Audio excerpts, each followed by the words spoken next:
Back at it again with more truck stuff. Yesterday I poured some concrete, so today we're doing truck stuff. Specifically, I just pulled injector number 4 from my 6.7 Powerstroke here.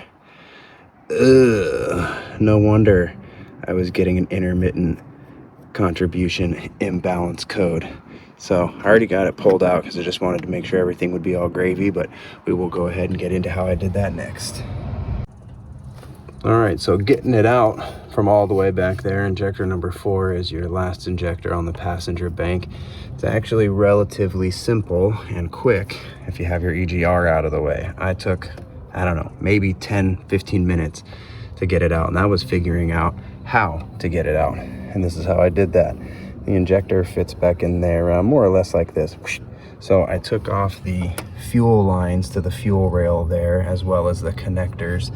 And there is a little cleat right there that, I think it was a 10 millimeter that holds that bad boy on. I took all that stuff off, and then I cut the fuel line in half so that I could slide the nut back off that goes onto the top of the injector. Popped it back on there, found the right angle with my pry bar, gave it a little out she came.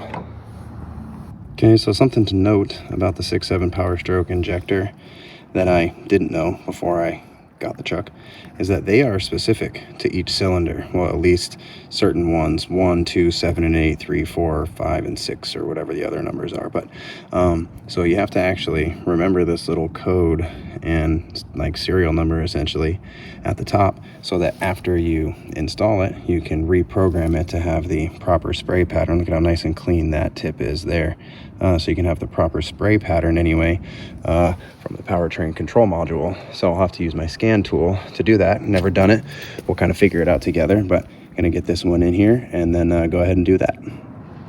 Okay, so I am pretty much done here. Just wanted to go over a couple other small things of note. The 6.7 Powerstroke injector that is different than all my other Huey injector system trucks is you always replace this fuel line that goes to the fuel rail every time, and also the hold down bolt that was back there, that 10 millimeter that's right on this side of this one here. You always replace those every single time. They are not reusable. So the injector kit that I got from the Ford dealership comes with the injector, the tube, and that hold down bolt.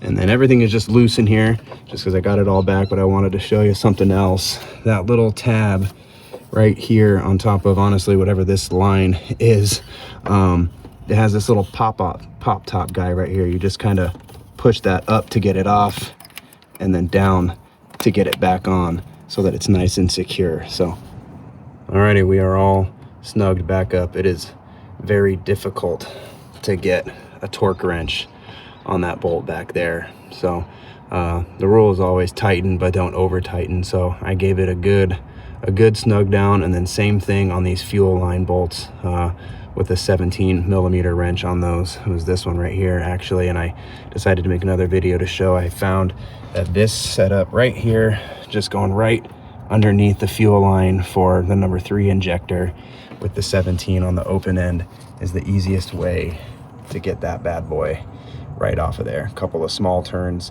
to loosen it up, and then you can get it by hand to take it off. Same thing in reverse to get it back on.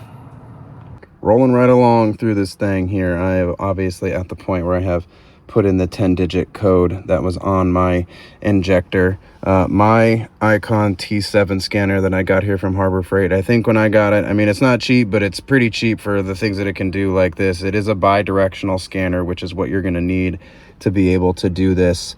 It was like $3.79 at Harbor Freight, I think it was. But basically, you just got to put in that new injector code to program it with the PCM, and then I should be all good to be done to start my truck. We'll see how that goes.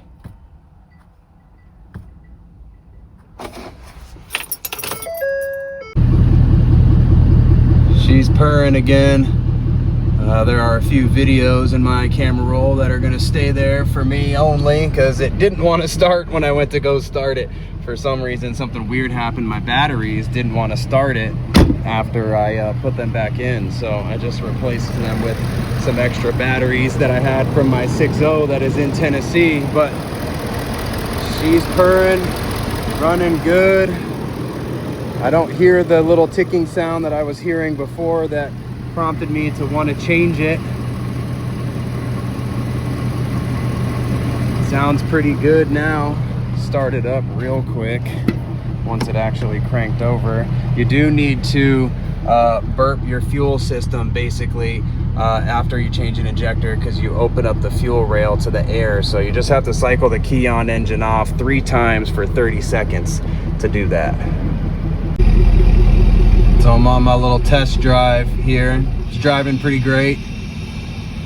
One of the things that's important after you change it out and get the air out of the system is to take it on a drive and get on it a good few times. So I did, but one of the main reasons why I wanted to change the injector was because when I would stop at a stoplight and then get going again, I get myself some white smoke coming out of here. So I've been sitting here for a few seconds now, kind of trying to mimic being at a stoplight to see if some of that smoke from that idle when warm has cleared up. All lights green, you can go.